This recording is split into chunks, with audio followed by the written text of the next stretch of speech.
Уважаемый господин Лоуэнфельд, дорогие гости и друзья, я рад приветствовать вас на посвященном Пушкину литературно-музыкальному марафоне. Мы сегодня отмечаем День русского языка. Это дата, которая неразрывно связана с именем великого русского поэта. Он родился в этот день 222 года назад. И считается, что именно солнце русской поэзии, как заслуженно именует поэта, сформировал современный литературный русский язык. Русский язык является нашим общим, бесценным наследием, связующим все культурное многообразие народов России и соотечественников за рубежом.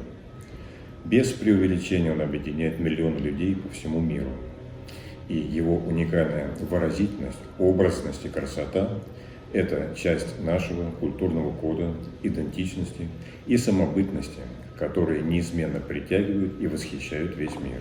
Общеизвестно, что именно в произведениях Пушкина нашла реальное воплощение русской народность со всей многогранностью ее природы, чувственности и душевных переживаний. Поэт пронзительно и точно изобразил такие простые и понятные любому ценности, как гуманность, человеколюбие и свобода. Его гений неразделим со всем богатством русской литературы. Уже много лет подряд поэзия и проза Александра Сергеевича успешно переводятся на множество языков, включая английский. Возможность читать его произведения в других странах стирает границы для нашего богатейшего литературного наследия, способствует популяризации русской культуры за рубежом и даже, как я слышал, помогает иностранным читателям постичь загадочную русскую душу.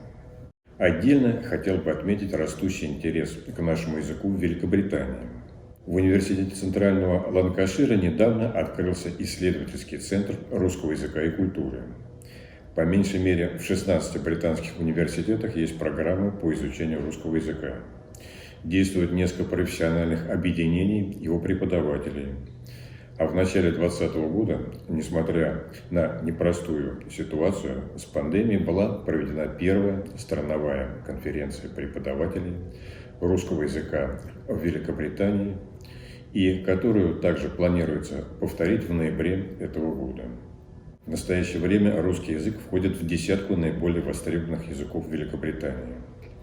Ряд крупнейших российских университетов, а именно Педагогический университет имени Герцена, Институт русского языка имени Пушкина, Российский университет дружбы народов и другие, совместно с британскими преподавателями ведут разработку учебных материалов и методических пособий, адаптированных специально для изучения русского языка британцев.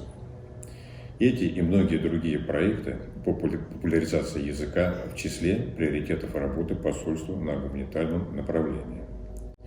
Ну и в заключение хотел бы привести один из моих любимых отрывков из Евгения Онегина, который, как я думаю, имеет особую ценность для российской дипломатической службы. Ну, вот уж близко. Перед ними уж белокаменные Москвы, как жар крестами золотыми, горят старинные головы. Ах, братцы, как я был доволен, когда церквей и колоколен, садов, чертогов полукруг открылся предо мною вдруг. Как часто в горестной разлуке, в моей блуждающей судьбе, Москва, я думал о тебе, Москва, как много в этом звуке для сердца русского слилось, как много в нем отозвалось. Спасибо большое за внимание. Еще раз поздравляю вас с Днем русского языка и желаю всем участникам марафона творческих успехов.